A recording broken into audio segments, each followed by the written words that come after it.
才要带观众朋友来去食这台中创意这父亲节的龟苓膏。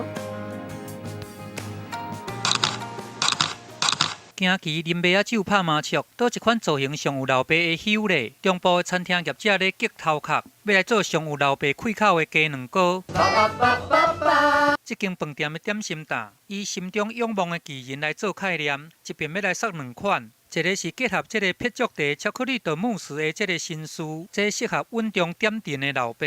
那这个粉红仔色的写字造型，看到真亲切的先生，是用这个樱桃来斗打美国土豆，外条的口感正适合这个热心果饴的老爸。就是闻起来的口味很饱满，可是吃起来又很清爽。只要我们遇到了困难，就是爸爸就是我们的最强的靠山，所以这是我们的发想的概念。比一般餐厅饭店强调视觉感的这个造型鸡卵糕，台中这间饭店想要让老爸会当减少卡路里的负担，只无用面粉、麦芽糖，改用火龙果、椰子奶甲绿茶，这天然的食材来做原料，加注入去空气骨粉做的这个药羹内底。手工菜为花开富贵的这个5彩药羹，做法幼稚搁搞工。吃起来冰冰凉凉的，然后像果冻一样。还是采用富贵花，那刚好跟父亲的富有谐音，所以我们就花开富贵。希望呢，爸爸就是能够吃到这个蛋糕之后，能够这个大富大贵。无论是鸡卵糕还是药羹，拢希望会当对辛苦的爸爸致上这个上悬的敬意。记者综合报道。